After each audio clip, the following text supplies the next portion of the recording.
This rumination request came from one of my biggest and longest standing supporters over on Patreon. And that's why I said yes to it, because otherwise I would have been inclined to say no. Now, I know what you're thinking.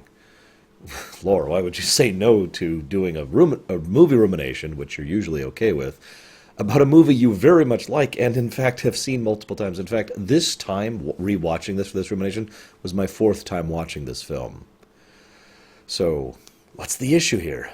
Well, the answer is Zootopia was not the rumination request.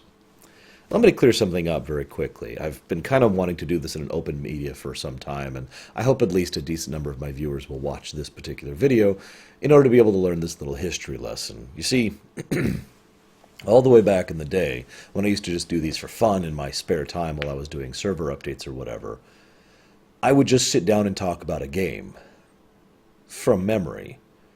As in, I hadn't played the game recently, I didn't play it before, and I didn't have any notes. That was pretty much my requirement for my old ruminations. I wasn't actually calling them that back then. It was just, all right, what's a game I could talk about off the top of my head? And there are a few games like that. There are still some games like that to this day. But that was what I'd used to choose those original games and what I was talking about. It's also why a lot of those old ruminations are a little more rambling and are frankly terrible. I really wish you guys would let me delete them, but whatever. So, by about the time I started running out of games that I could talk about, off the top of my head, the Mass Effect 3 incident happened. And all of a sudden I had an audience that was saying, I'd really love it if you'd talk about such and such. Now, back when that first happened, I only had about 500 or so viewers regular. But I got a lot of requests from those 500 viewers, so that's how far back you have to go to understand something. That's the last time I chose what I was ruminating on, those original little batch of things before the Mass Effect 3 situation happened. Everything after that, every single rumination I've done since then has been chosen by you guys. Originally, it was just requests. Someone would say in the comments, can you please ruminate on such and such? And I'd say, yeah, sure.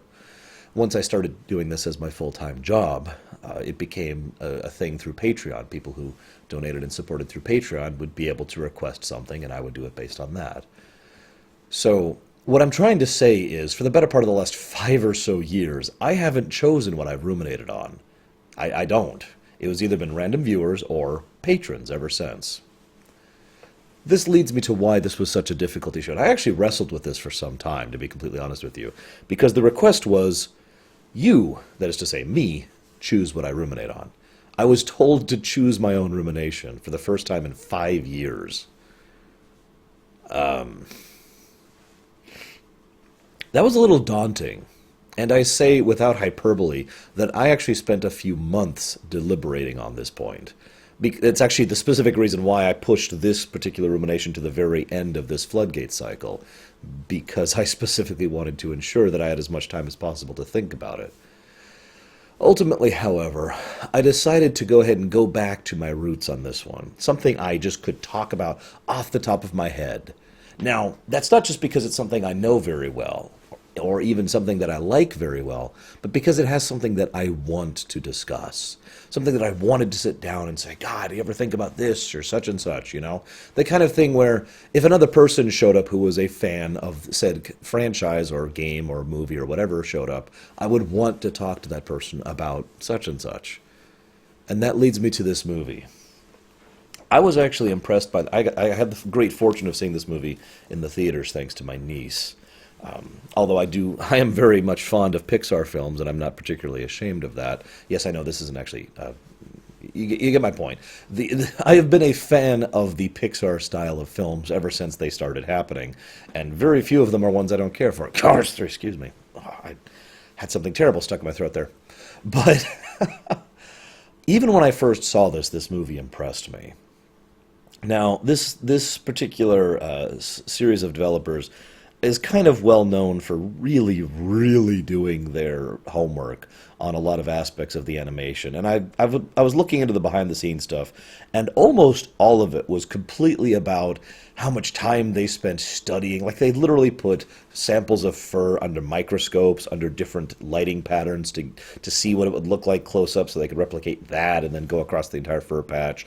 And actual animal behavior by going to multiple different zoos and multiple different locations across the world, and the amount of time and effort they spent studying the architecture of multiple different cities in order to design Zootopia itself so it actually looked like a functional city, and blah, blah, blah, blah, blah.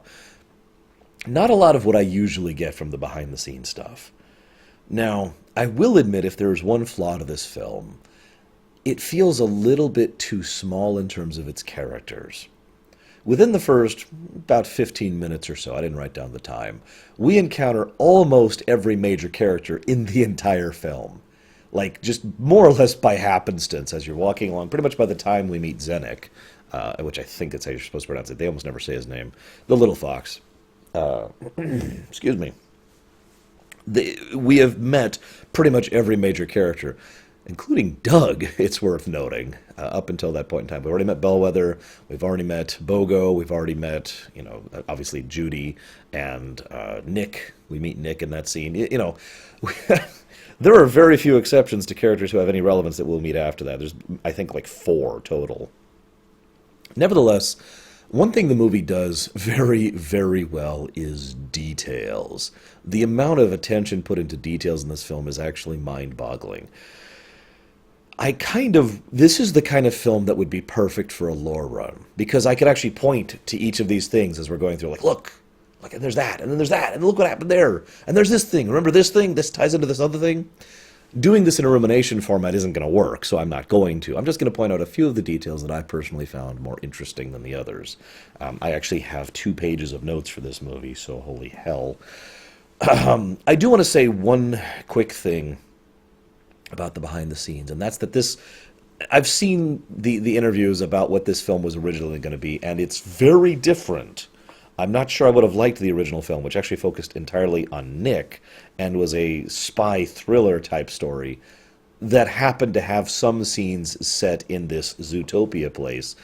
And then everyone was like, man, that Zootopia place is great. And just the focus of it kind of shifted over to the city, and it went from being spy or agents or whatever down to being cops, and the focus shifted over to Judy, and the rest of it just kind of developed from there.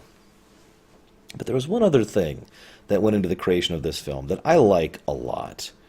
Most of the time, when you have a fictional setting with a more anthropomorphized, I'm saying that wrong, anthropomorphized animals, which, just to be clear, is animals who behave and act like humans. They're animals who behave and act like humans, and that's pretty much the end of it, right? To go back to the very old Robin Hood, with the fox Robin Hood all the way back in like the 50s, I want to say, or something like that. Those were just animals who were acting as though they were humans, and that was the end of it. No effort was put into explaining why they were that way. It was just a direct corollary. Very rarely has something been done where there's a setting where animals act like humans because they have specifically evolved effectively in place of humans. They have actually grown and just developed and come up with compromises and concepts like civilization and economics and politics and all that fun stuff, completely segregate from any human influence. It's an intriguing concept, and the world builder in me loves this film. I would love to be able to actually do something with this setting in the future. The only downside is the only way to continue this idea in any of my own fictional works would be to basically completely plagiarize it, because, I mean, they've already done the idea. But, I mean, just a couple little tidbits, like the fact that Zootopia itself is, of course, wonderfully fleshed out and thought out. I'll talk about that in just a moment. But we get hints and details that, obviously, there's a world outside of this one city. In fact, there's quite a bit of a world outside this one city. And we get ideas of basically entire, I guess, counties is the word I want to use, or maybe even states that are pretty much divided along species lines. Obviously, foxes and rabbits do exist alongside each other, but we also saw lambs and a few others. Basically, relatively smaller, more multi-environment, multi-biome species are the ones who are all around Burrowton, I think. God, I actually don't remember the name of the place where Judy's from, but we see a couple of different species around there. But they're all the same general kind of category, the same type of species who could live there. So I have a feeling that, for example, tigers or cheetahs or lions or wolves or figs or frogs or whatever would probably have their own little biome separately. Oh, that reminds me of another thing. Something that was done very deliberately is there's no reptiles, not really, and there's no birds. I could do so much with that fact right there. Think about nations being divided along those kind of lines. Remember, they continuously refer to each other as mammals. In fact, they pretty much use the word mammal in place of what we would use for people or person or human, for that matter. Mammals is pretty much their term for whom and what they are, regardless of species. But mammals are not reptiles or birds. I love the idea that there are other nations out there that are bird dominant or reptilian dominant, and that there's some political interests or war or whatever else amongst those, because it's me and I love setting building. We don't really get anything of that. I just thought I'd share that as we're talking about it. Now, the main theme of the film is almost smashed into your face constantly. But what I find funniest about it is it wasn't actually obvious until we started to see the flip side of it. Now, I'm going to save that for later. But for most of the film, for a decent chunk of the film, it just feels like the entire film is about two major themes. The theme of trying to actually accomplish something and, live for your dreams, fairly typical fictional theme. Reach for the sky is kind of a thing. And the theme of prejudice, of how the predators were just looking down upon the prey, and how the predators were obviously the superior race, and blah, blah, blah, blah, blah, and that kind of racial bias painting the prey as victims. I have to be completely honest, it was not until a certain point in the film, and upon repeat viewings, that I realized that the entire thing is being portrayed from both perspectives from the very beginning. In fact, I myself have just used a deliberate misnomer to make my point. The entire film goes out of its way to divide the mammals into predators and prey. And this is why I wanted to talk about this film. Anybody who's watched my streams, my ruminations on television, and my ruminations on my main Friday features knows that one of the things I tend to talk about a lot, and in my defense, it's just because it comes up a lot, but it came up all the time last year, was the idea of lines. Whether it's species lines or religious lines or organization lines or gender lines or racial lines or whatever, that line mentality, that deliberate intent to separate yourself from others so that you're not looking at them as the same kind of people, or you're deliberately viewing them as the enemy. The very diversement of predators and prey is a line. It's not even 100% accurate. And that's the best part, because you'll notice they don't say herbivores and carnivores, and omnivores for that matter. That's not how they divide it. It's not about what you eat. It's not about what kind of behavior you had back when you actually were an animal. It's not about what your diet is or anything like that. There is this bias against certain types of animals, which are basically just automatically lumped into predators. And the predators are the minority. And yet the predators themselves, in many cases, because they have been pushed to this side of the line, treat the other people on the other side of the line as if they were on the other side of the line. We see this bias go back and forth. It's a multi-directional thing. That's exactly my point. Too many fictional works, in my opinion, portray this kind of bias, racial bias, genderist bias, species bias, whatever, as unidirectional. We're biased against you, they're the victims. And that's so normal in fiction. But that's not how it is here. I'll talk more about the specifics of that as we go throughout the film, but that central theme is what really resonated with me on this one. So early on, we have some of the best parental advice I've ever heard. I personally disagree with it violently, but then again, I am both insane and extremely ambitious. The mother and the father, the two parents, tell Judy, why we're so darned happy? It's because we gave up on our dreams and settled. We settled hard. And it's great to have dreams, just so long as you don't believe in them too much. As absolutely horrible as this sounds, that's actually surprisingly down-to-earth, realistic advice to give a child. I mean, there is nothing wrong with having dreams. Just don't try to reach for the stars, and don't try to, don't believe in them too hard, because let's be honest, you're probably going to fail at your dreams. I mean, encouragement is one thing, but this is just a little bit of couching of reality, and it's wonderfully human, I guess is the word I want to use. I was stuttering over that because I didn't want to use that word here, but it's a wonderfully human thing to say to your child. Um, I mentioned the ecosystem thing here. I've kind of already talked about that. There's the multiple world things.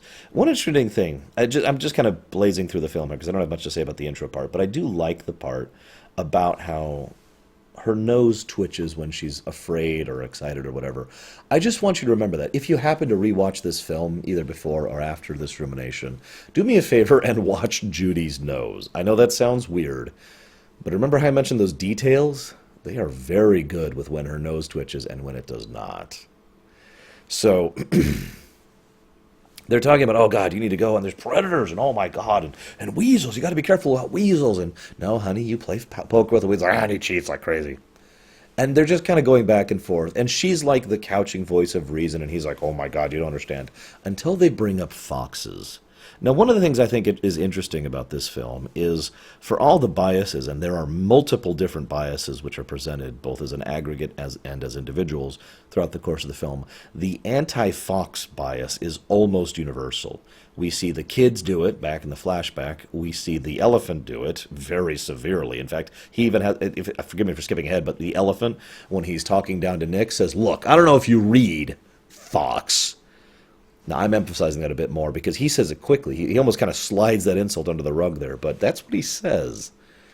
We also see Chief Bogo portraying bias against the fox, and of course her mother and father, and she has bias against foxes too.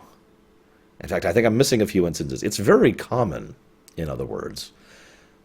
I find myself wondering why foxes of all species get it that badly, but then again, at the same time, it makes sense that a few specific species would have very stronger stereotypes than other species, and that would kind of be self-perpetuating.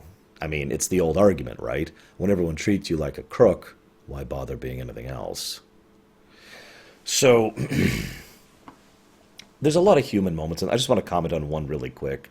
As always, the animation is absolutely freaking amazing, and I just want to eat it up. Like, just watching, literally just sitting and watching this film is a treat. This is among my favorite CGI films. I don't know how else to quantify that at this point. But there's a little scene where she's running onto the train, and she's all excited, and then just for a moment it dawns on her what she's doing. And there's just a little bit of a sag and a little bit of a change in her tone and posture. She turns around, and she runs back out and gives her parents both a hug. Very human. I love that. So what follows is roughly, and I had to count this manually, 2 minutes and 38 seconds of Zootopia, of the city itself. Now, that is not a complaint, because as I mentioned before, I love the city itself, and they put a huge amount of effort into really designing and fleshing this thing out. Probably one of my favorite bits, and I know everyone comments on this, but it's worth commenting on, is the dry desert biome being immediately next to the tundra biome, because that's how thermodynamics would actually work in that situation. That's awesome. Assuming they had the power to keep it running, of course. I wonder what they use for power generation in this city. Because, I mean, the power needs have got to be through the roof, right? Anyways, 2 minutes and 38 seconds of just pure visual gush.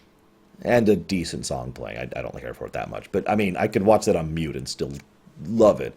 I'm not going to bore you with it. It's amazing.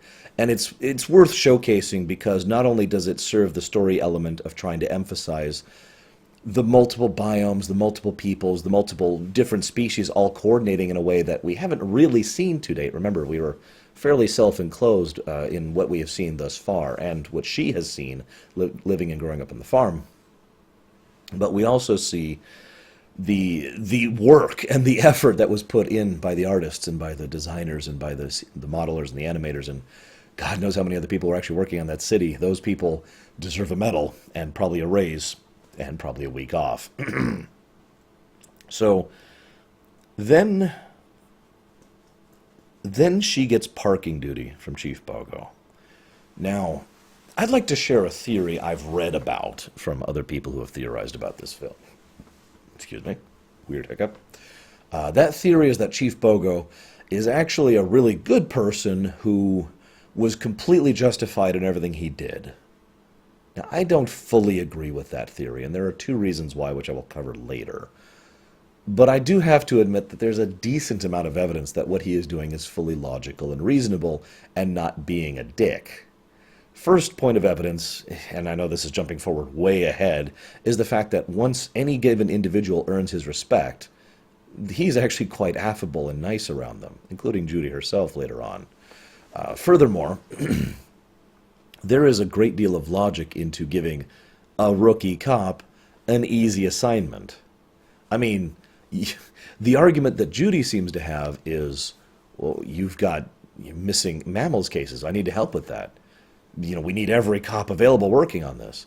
And his logic seems to be more along the lines of, you just became a cop yesterday. Go be a meter maid. Now, I do have to comment on one thing. I actually know a guy, this is many years ago, back when I was in college, who did become a cop for a particular city and was specifically requesting meter maid duty for his first tour, or whatever the hell they actually called that. Now, you might be asking, why would anybody want that duty? Because he wanted to learn the layout of the city inside and out. He wanted to learn all the back streets, all the alleyways, and all of the roadways, so he would know how to get to wherever he needed to go as quickly as possible with no issue or effort. He actually didn't do all that well at meter maiding because he spent most of his time running around trying to, track everything and map out the city for himself. I don't know if that's a completely valid reason for giving a rookie cop that. I just thought I'd mention it because it was probably one of the first things I thought of when I was going through with analysis mode and saw the meter maid thing. Another point to bring up. Later on, Chief Bogo makes it very clear that he does not like having, I forget how he phrases it, but he basically says, just another political assignment shoved down my throat. Do you think I wanted this? Do you think I wanted Mayor Lionheart to force me to keep going with his whole, mammalian initiative, blah, blah, blah crap? I get the impression, and I know other people have seen this as well, that Lionheart, who is a politician, has been politicking and basically getting in the way of the investigation more than I'm sorry, I'm saying that wrong. Not in the way of the investigation. In the way of the department. In the way of the cops doing their job more than once because of trying to keep his playing at politics.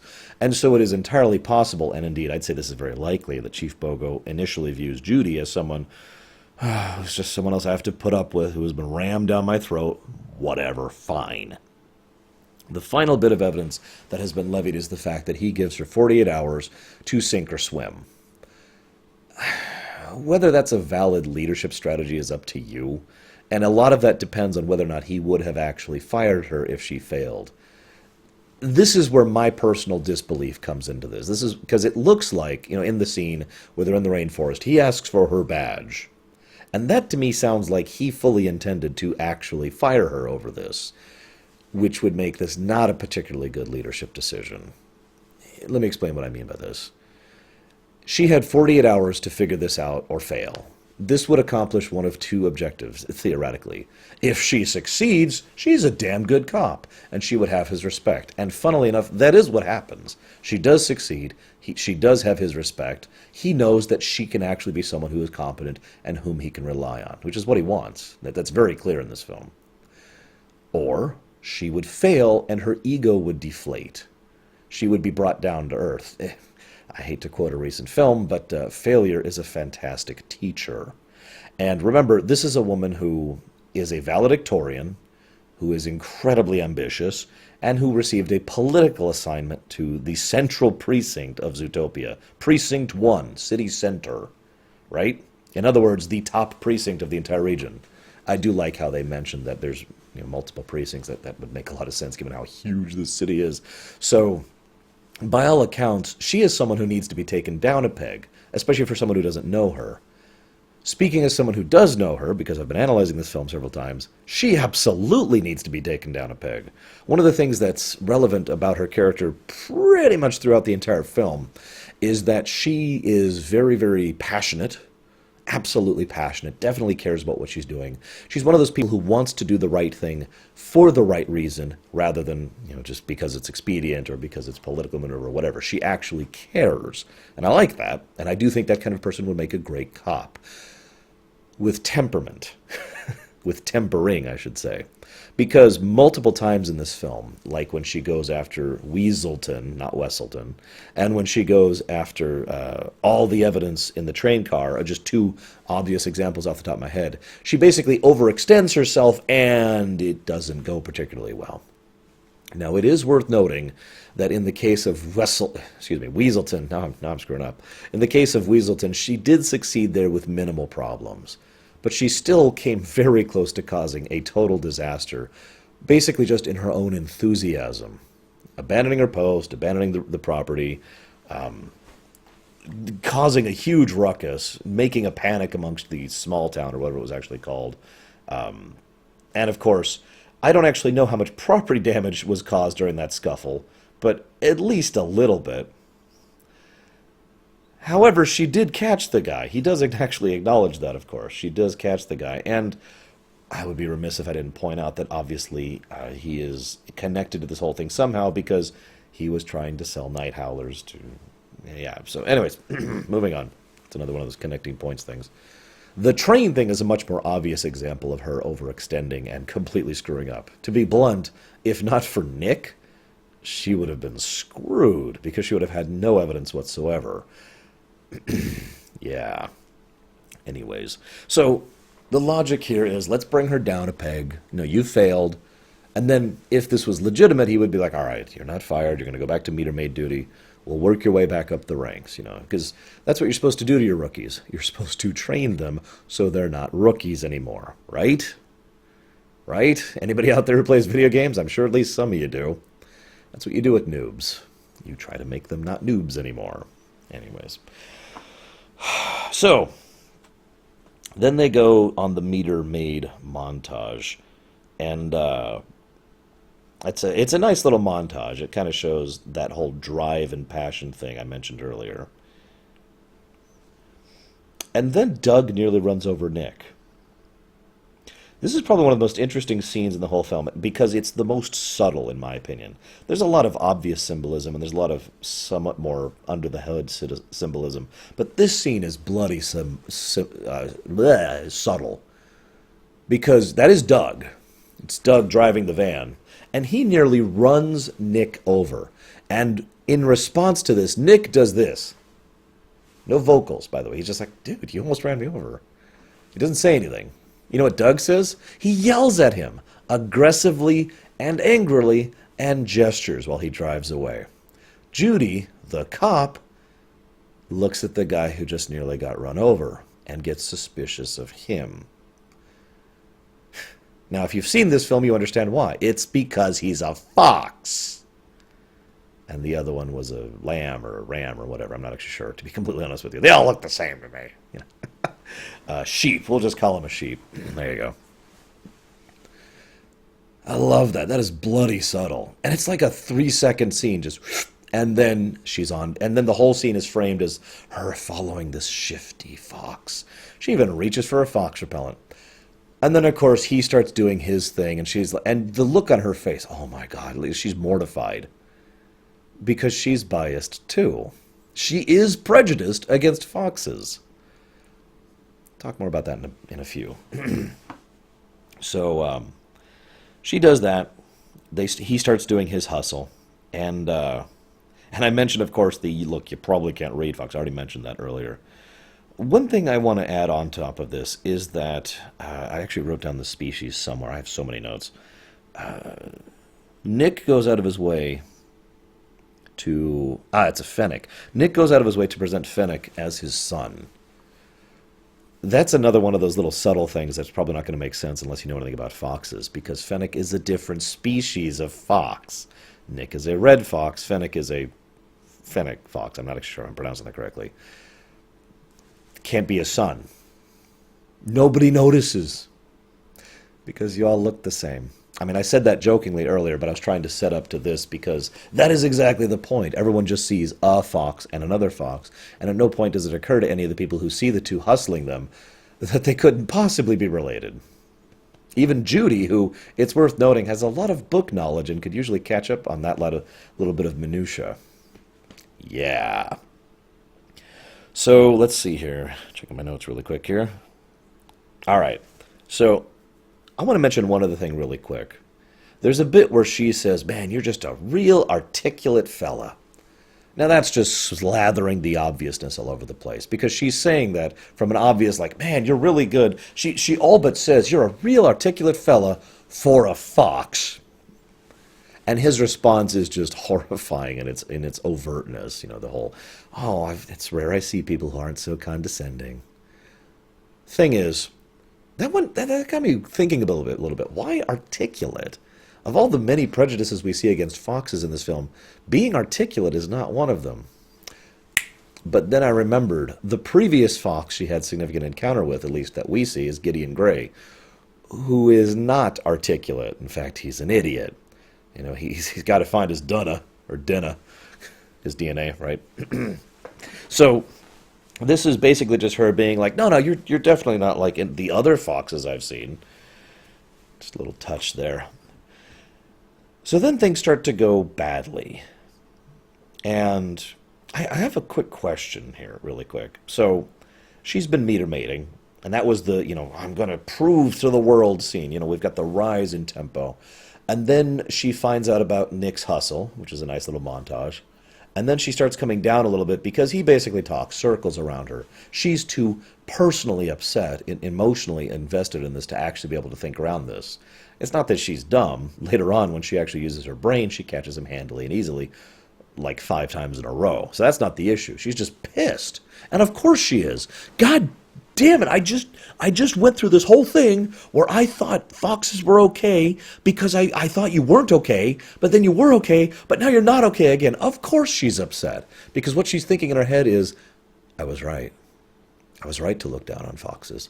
I was right to keep this stupid fox repellent on my belt. I mentioned the nose thing. When she's leaving to go meter mating for the day, she leaves and she looks down at the fox repellent, and her nose twitches. Then she leaves without it. No. And then she comes back and gets it.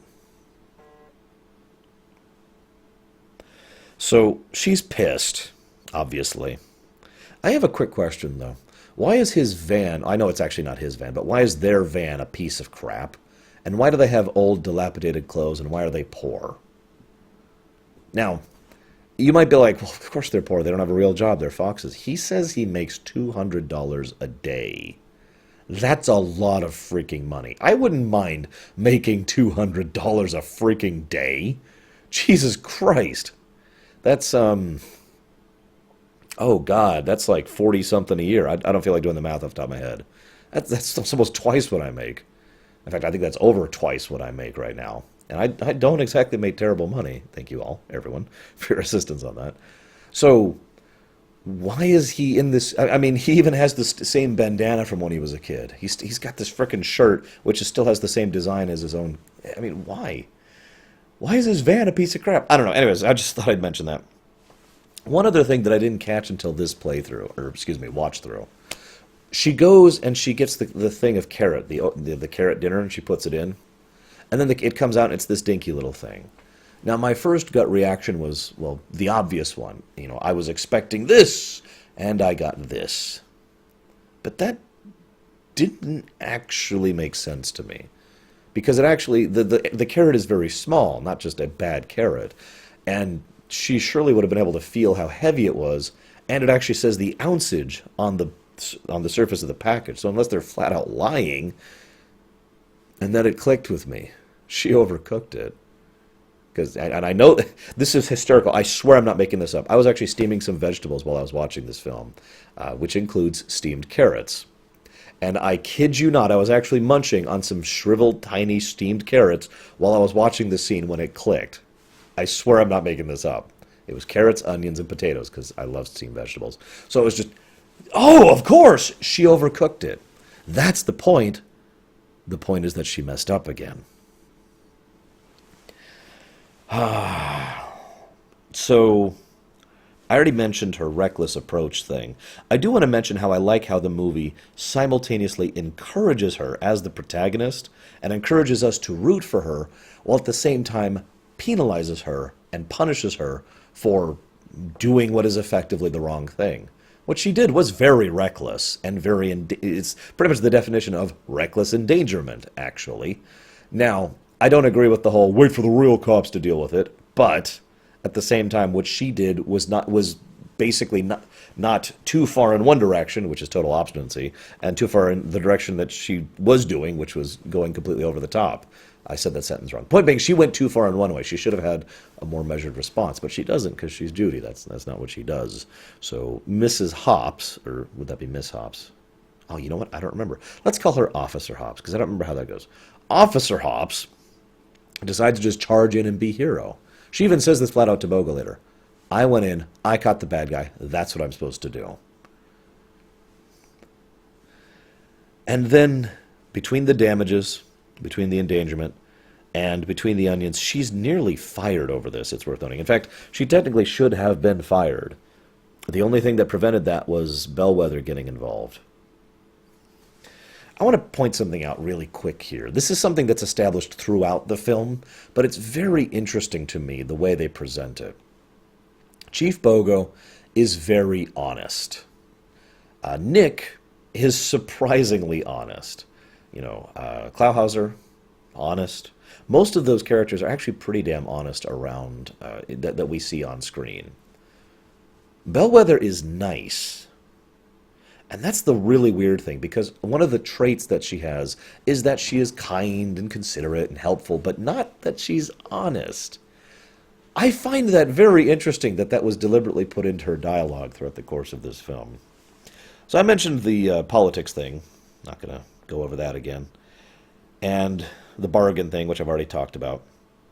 Then is probably one of my favorite scenes in the film, where she goes and he's like, look, I've been doing this forever, blah, blah, blah, what do you got me on? She's like, all right, you're under arrest. He's like, what? For hurting your feelings? Every single scene Nick has been in, 100% of them up to this point, he's either had his hustle face on or his I don't give a damn about anything in the world face on. Then she says, felony tax evasion, and his mask just crumbles. And I love the way they animate. Again, I love the animation. He just, you see the stark horror on his face because he understands just how terrible that is. Most people understand how bad tax evasion is. So he's just like, and then he recovers a little bit. No, it's okay. It's your word against mine. And then she whips up the pen. And then he gets even more horrified. Like, oh my God, no, please. I'm sorry. I hate to gush. I just love that little bit. But it's actually character development as well, because it showcases something that needs to be shown and will be shown throughout the course of the rest of the film. Nick is one of those characters, and I've seen this a lot in fiction over the last year of the ruminations you guys have been requesting. Nick is one of those characters where they basically act a particular way normally. When stuff gets real, they act completely differently. Because stuff has gotten real. Because now the cards are on the table, or the chips are down. It's like, oh, okay, now I got to do stuff. And their demeanor, or their approach, or their mindset, or whatever, completely change. Sometimes people, are like Dandelion over in Witcher 3 is the kind of guy, if the chips are down, he's got your back regardless, right? Just to use one example of that off the top of my head. Nick is the same way. When the chips are down, he is not someone who wants to hurt people. He is not someone who is evil. He is not someone who is actively going out of his way to harm anyone with his hustles. He did steal, and he is doing tax evasion, but he is not actively trying to hurt or maim or kill or anything like that. He happens to know a lot of people, and that's about the extent of his crimes in terms of his networking. He's not actually part of the mafia, though he probably could have become part of the mafia. Another quick side note, you'll notice that we only see a little bit of an insight into the criminal underworld of Zootopia, and with the exception of the sheep, it's all predators. Now that makes perfect sense to me because, well, there's a factoid that's tossed around twice in this movie that predators are in the 10% range and the prey are in the 90% range. So like I said, predators are minorities. And, well, when you're an oppressed minority, one of the things that tends to happen very commonly is that those type of people tend to form organized crime. This is not me trying to bias against anyone or any group or anything in real life. This is fact. So, so they do the tax evasion thing, and then they go to the Naturalist Club. Now, I found myself writing something for this, and then I started laughing at myself because I was having something biased involved as well. For anybody who knows me knows I'm kind of a prude. This is how my friends have described me. I've just kind of decided to embrace it. Whatever, fine. But it's true. I don't like, just if you want to do that over in your own private, nowhere near me territory, that's fine. I don't want sex in my movies or in my games. Just put it over there. I don't want it, But what's funny is this scene doesn't bother me. Of course it doesn't. It's just a bunch of animals, right? So I start writing down how interesting it is that Judy comes across as her own variety of a prude because the entirety of her bias is purely cultural. And then I started mentally thinking about the idea of cultural bias against being naked for animals. And then I realized that's actually partially how we are here in real life in humans, and that's how I am. And then I started laughing at myself because I was going to use this as an example of how different Zootopia was. But they're not. This is just a nudist colony. In fact, it's actually a more, I suppose I should say, PG nudist colony because there's no genitalia on display throughout the entire section. And I mean, why would there be? It's basically a kid's film. So the only actual bias here, the only, oh God, that's horrible, is purely cultural or preferential. And you can kind of tell that Nick isn't super comfortable there, but Judy is actively uncomfortable there. And I probably would be too.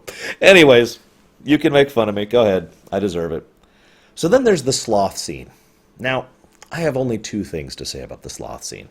First of all, there's only one gag in the sloth scene that still makes me laugh, and that's the picture gag.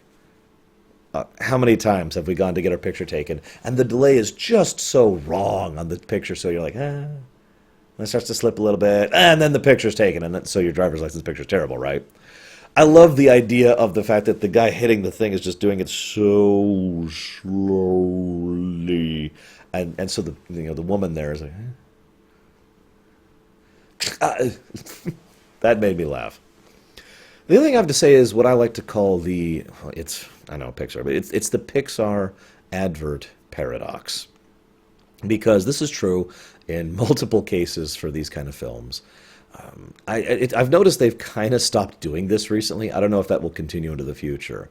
But one of the things that Pixar films for quite a while did there, and especially when this film came out, was they would release an entire scene, basically unedited, as the trailer. Now, on the one hand, I love that, because anybody who's seen me knows that I rail against how trailers are being designed and how there's basically like a trailer subculture when it comes to media and news outlets and professional movie critics, trying to make that distinction. And how much, there's just so much crap that goes into trailers. There's the trailers that are deliberately misleading and try to completely change what you're thinking is happening, which happens all the time. And then there's the trailers that are way too spoily and spoil way too much of the film. And I'm sure you can think of plenty of examples of that one, right? And then there's the trailers that just showcase too much or too little. So it's like, okay, what's the point of this? All of those types of trailers are just, no, go away, go away. The one type of trailer I like is this type because it's literally just a scene from the movie. Therefore, will I like the movie or not is a lot easier to determine based on this scene. However, the reason I call this the paradox is because I've seen this scene before in the trailers. Probably more than once. I've probably seen this trailer a few times, and then I actually see it in the film. A lot of the impact and humor and enjoyment of that scene goes down a little bit because I've seen it already, right? It's one of those really weird situations where I almost wonder if they should make the scene and then chop it out of the film and just put it in the trailer. I don't know. It's like I said, it's a paradox because it works and yet yeah. They did the same thing with Inside Out as another direct example on that one. Anyways, so what am I looking at? I'm just glancing at my notes here. We're gonna zoom forward a little bit here. I mentioned the criminals thing. It actually doesn't surprise me too much that a shrew is the godfather, Mr. Big, because shrews are mean little bastards. Oh my God. There's a reason they call it the taming of the shrew, for crying out loud. Couple things. First of all, just I mentioned little details, and I like to talk about little details whenever I can. There's a little tidbit where Nick and Judy are examining the limo lot, right? Judy has her light out. Nick does not, because Nick is a fox, and foxes have pretty good, low light vision. I just thought that was a nice little touch. What I also like is, once again, we see that once things get real, his facade just goes away. Like he's just still being a snarker, pretty full tilt snarker, right up until he realizes whose the limo is, and it's facade gone. Oh God, we gotta get at her. We gotta get, hi, facade back. Hey, you want to let me go? No, okay, that's a no. And and then they're doomed. I wonder why he sold her a rug out of a skunk butt. Remember, shrews have pretty good sense of smell, so... Anyways, so then we see Mr. Big. I don't have much to add to that scene. It's a good scene. One of the things I find very interesting is that just about everyone involved automatically assumes that this vicious behavior is just biology. It's just natural. Several characters say that flat out, including Mr. Big in the scene that I just mentioned. And later on, the actual scientist who's in trying to look into the situation mentions, we need to look into the biology and blah, blah, blah. I mention that because it's interesting to me how many people just sort of automatically assume that it's just another sign of that natural predators versus prey bias that I've mentioned many times. Further interesting, since Mr. Big, a predator, still has that same bias. So, action sequence stuff happens. It's good. I don't have much to say about the action sequences, so I'm not going to really talk about them. But then something happens, and I kind of mentioned this a bit here earlier. Chief Bogo is actively specious, I guess is the correct term, against Nick. You think I'm going to trust the word of a fox? Now, I find that very interesting, because if we were to remove speciesism from the circumstance, if she said, I have a key witness that this happened, then he should be like, okay, I accept your key witness because you, a cop, an officer, are willing to say this, and you have a witness willing to say the same damn thing. Now, that is not 100% proof. And I forget the actual, there's like tiers of proof. There's like 7 tiers of proof. I forget all of them off the top of my head. But that's at least a couple steps up. That's not beyond reasonable doubt. That's below that. But it's up there above reasonable suspicion, right? I mean, he would still have to take that, but he doesn't, because he's a fox. Interesting little side note. Chief Bogo is a water buffalo, not a predator. He acts very aggressive and brutish most of the film, too, which is actually in character for water buffaloes. I just thought I'd point that out because it's another one of those little subversion type things they like to do. Virtually every presentation of character in this film has at least one subversion of the expected archetype as part of the film's message. I'm not going to go down all of them. I just wanted to mention that.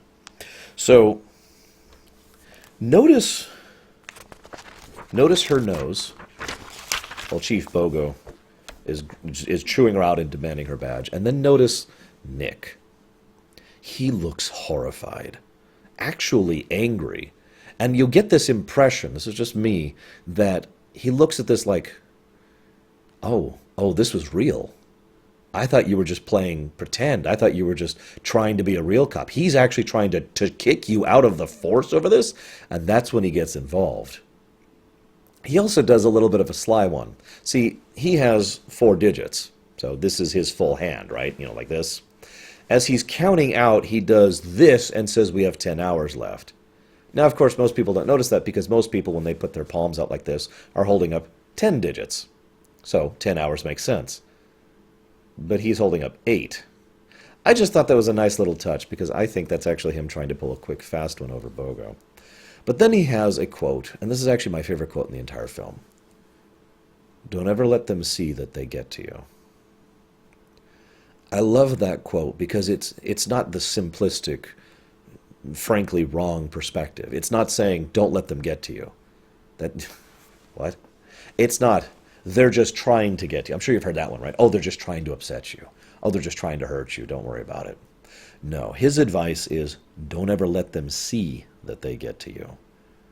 Show no fear, show no pain. I like that. So then Nick mentioned something. And this is where I want to mention something about his shirt really quick. If you've been noticing, he has this nice palm tree pattern on his shirt. It's actually the same pattern as on his wallpaper on his room when we go into the flashback. And he's got this little bandana he got there, too, when he wanted to join the Scouts, or whatever they were called. He actually still has that bandana into the modern age.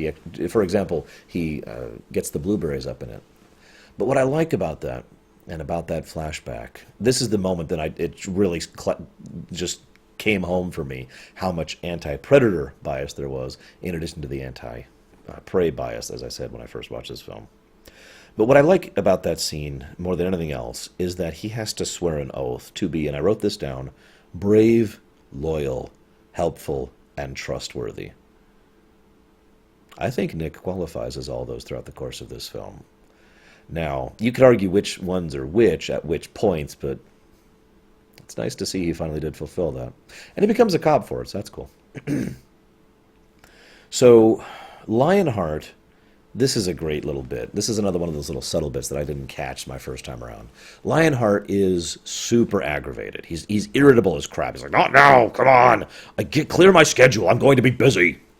Now, at first, it feels like the way they present that, the way they show that tonally, makes it seem like this is to indicate that he's a bad mayor, that Bellwether is the one running around doing the real work, and he's off there looking important, playing golf or whatever. And yet, one of the very next scenes cuts to Mayor Lionheart at the institution trying to look into people. There's another little bit, too. In addition to the fact he's like, clear my schedule, I'm going to be busy, and the addition to the fact that he's irritable, when it zooms in on Bellwether's shop for like 2 seconds, you see a bunch of stacks of boxes that all say urgent on them. Because, of course, this has been going on for a few weeks now. My point is, I don't think Lionheart's a bad mayor. He's a politician. He's very a politician. But it's worth noting that he did actually give a damn about what was going on, and he was actually trying to solve it. It's certainly out of some self-interest, out of interest for himself, out of interest for his career, but also out of interest for his city and for his people, his pack, if you will. Now, I like that, but my point is, I can't believe I didn't catch this the first time. It's so obvious to me that the reason he's so irritable is because he's been dealing with this thing and not having any results, and the reason he's not been doing his day-to-day job is because he's been trying to solve this crisis.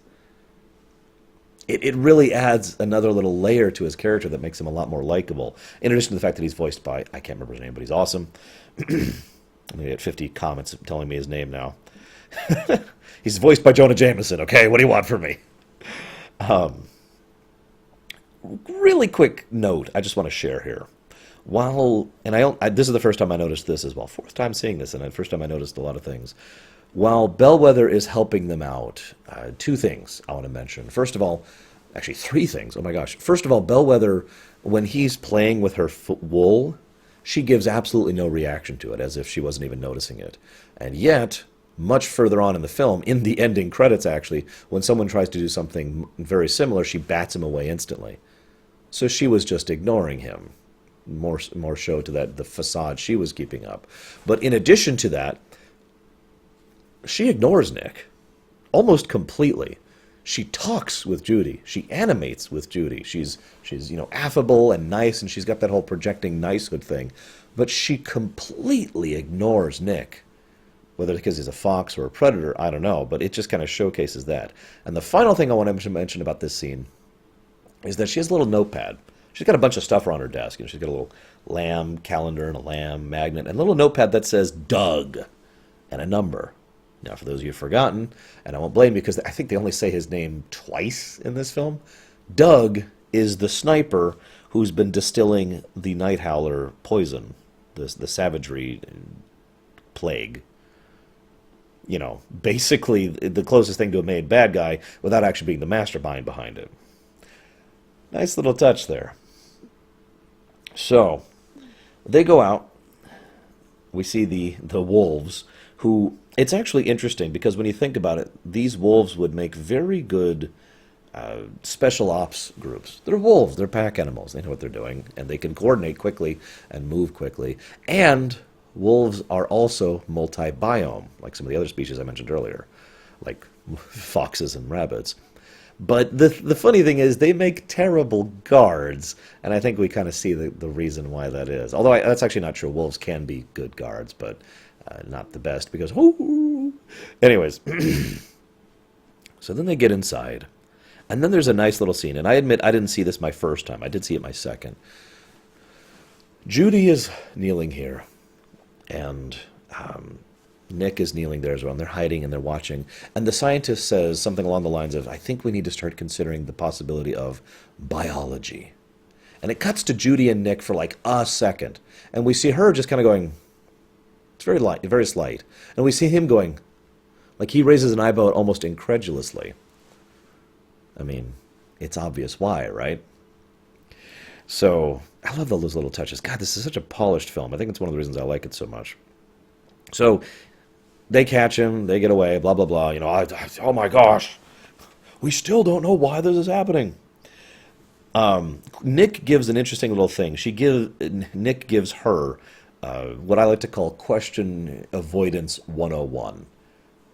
Wait, you want me to talk about this? I do. Do I want to talk about this?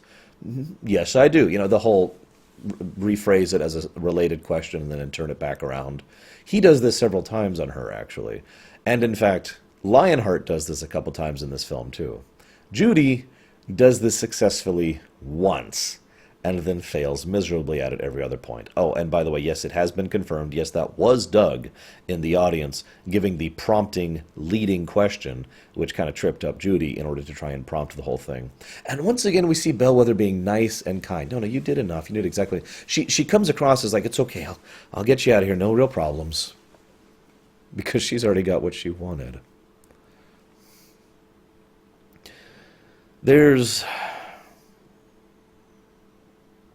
a really great scene where she's talking to Nick, and Nick is hurt. Nick is personally hurt because, well, actually, ironically, because Nick is going through the exact same thing she went through, just on a much more deep level. Remember, she was like, oh my God, it's a fox. He's up to something. Oh, he's a good guy. Oh, wow, I feel really stupid. Okay, I'll help him out. Oh my God, he really was a fox, right? That's kind of the exact same thing that Nick goes through here. Except throughout the whole film, he'd slowly been warming up to her and slowly starting to accept that someone, one person, accepted him as a, to use their own terminology, as a mammal rather than as a fox. And then, well, now he's seeing that all thrown out the window. And, of course, he's having those nightmares. I mean, they even show the muzzle, for God's sakes. Can you imagine what it would feel like to be muzzled? I don't really want to think about that, to be completely honest with you. And then she has this wonderful line. And it's a wonderful line because it sets up another line. Well, Bunny couldn't go savage. That line right there says everything it needs to say about her mentality, her bias, because she is prejudiced. Because prejudice means to prejudge, to be automatically inclined in a situation. The reason I love this film so much is because the message of the film is not, don't be biased. Because that's not really possible. Like, we can pull back our bias. We can accept certain things and move away certain prejudices, whether it's racial or gender or age or national or whatever. But actually removing all bias from our lives, that's not really feasible. Not really. What matters is we do with that bias. And, well, we see what she starts to do without thinking with that bias, and it makes things very bad. She even automatically reaches for that fox repellent, just because he makes a threatening gesture. He wasn't going to attack her in the middle of the police headquarters with a giant crowd over there. Of course he wasn't. But she reacted automatically because of that bias. She didn't prove that she was more than an animal. And I like that message. It's a more complex message than you usually get from these kind of Aesops. So then he hands her back the application and storms off. And they only show it for about a second, but he actually filled out the application, which just made me go, oh. And then as he's walking out, the bros are like, oh my gosh, what was that, a predator? No, no, he's my friend. Oh my God, we can't even trust my friends? And you can just sort of see the fear build, and we see this montage. And then another one of those subtle bits that I didn't catch at first happens, because every single one of these little things that has happened so far has been very quiet. A few individuals are aware of them, but there was no media circus. There was no panic. It wasn't on the news. Nobody knew that animals were going savage. Now, why is that? Well, I'm just going to run you through my own logic and my own theory on the matter, because the reason why is it serves her purpose much more to have multiple animals, all predators, of course, go savage, get locked up by Lionheart, who has been on top of this whole time, gets them put away, and basically for her to just wait for the opportune moment to crack the lid on that case. That gets rid of Lionheart because he's been the one hiding this.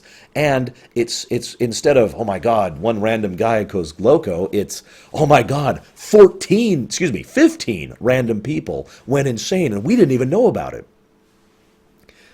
Now, that's already true. But then in the montage, we see that they mentioned that there have been several additional of these things openly and in public since that, which never happened previously. Again, this is just a little bit too scripted if anyone bothered to sit back and think about it. Why is this suddenly happening out in the open where all the previous ones were all nicely hidden?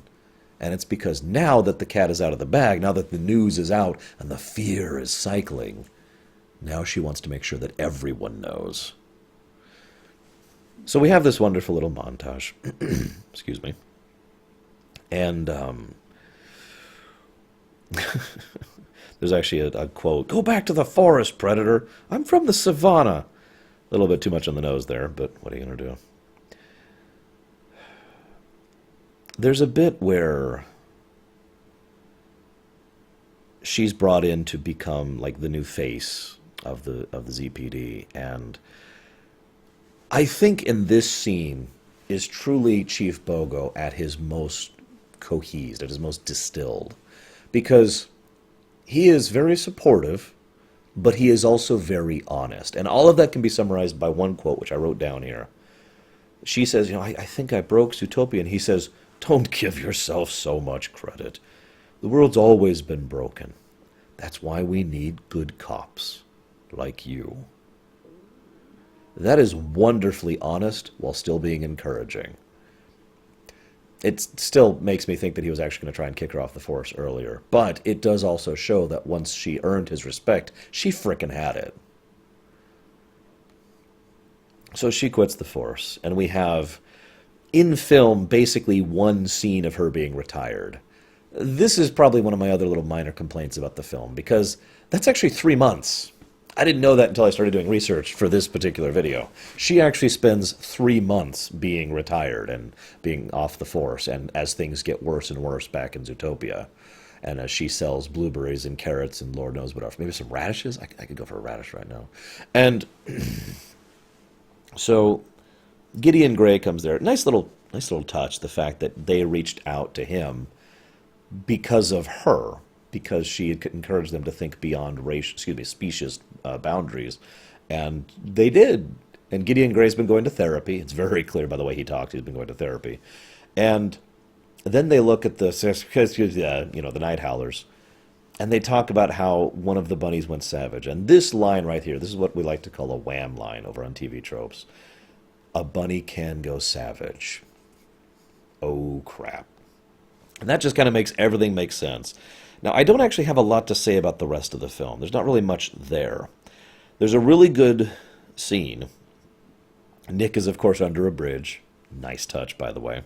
And he's, in my opinion, he's probably already forgiven her.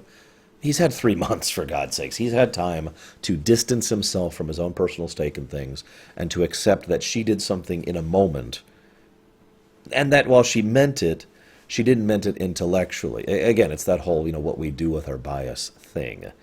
And so he kind of gives her the runaround, but it's pretty clear based on how that he already forgave her.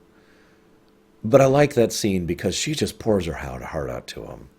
And there's no music playing during it. And god damn it, this is how you do a no music scene properly, right there. Take note, Square Enix. So then there's a big action sequence. Again, I don't have much to say about this really, other than what I mentioned earlier about her nearly losing everything because she overextends herself. Um, and honestly, I guess I don't need my notes at this point. I've only got a couple other things to say. First of all, there's one little bit about the Natural History Museum. I can't believe I missed this my first time watching this. It's so obvious. There's this mural in the background with a bunch of proto-bunnies, and they're all bunnies, of course, holding spears, attacking a jaguar. I'm pretty sure it's a jaguar, I'm not actually 100% sure, who is cowering in a tree. And it's framed in the background as they walk up and are talking with Bellwether for the first time. And that just says so much. I find myself, I mean, it's so obvious why there is this massive bias, where there's this massive line. And it's probably not going to go away anytime soon. If it's that ingrained, if it's that deep, if it's been going back that far, it's no wonder the prey is the dominant race here. I hate to use that term, but I don't know what else to call it. Culture, maybe? I don't know. Dominant side, we'll use that term.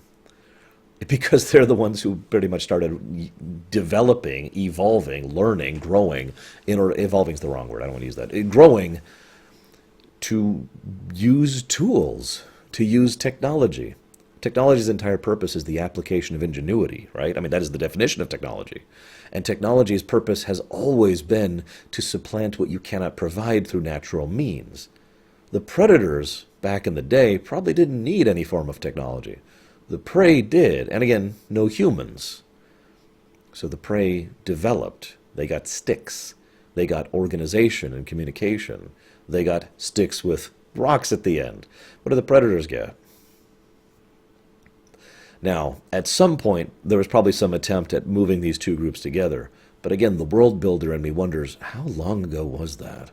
At what point did it become slightly more acceptable for predators and prey to exist within the same city, for example, or within the same general regions? How recent is that?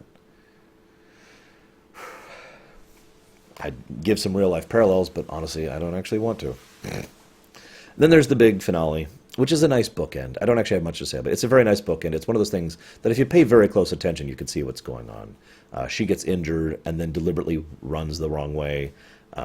There's the scene where they showcase everything. The blueberries fall out, and they've got the pellet gun, and then they lose the pellet gun, and then she goes out, and his pupils don't dilate in the same way. There's all sorts of little signs about what's going on. And of course, she completely overreacts, as you would. They catch Miss Bellwether, the end. I kind of hope, I know this is incredibly idealistic and stupid of me, but I kind of hope that at the very least the shock of this circumstance, of how much everyone allowed their fear to get the better of them, will at least allow this current generation to be a little bit more tolerant and accepting of the other side. Maybe not even having that side thing. I mean, I'm just saying, they're all mammals, right? We all need to be united against those frickin' reptiles. God, I hate those guys. I love this movie. Thank you very much for your continued support, and I'll be seeing you guys next Floodgate cycle.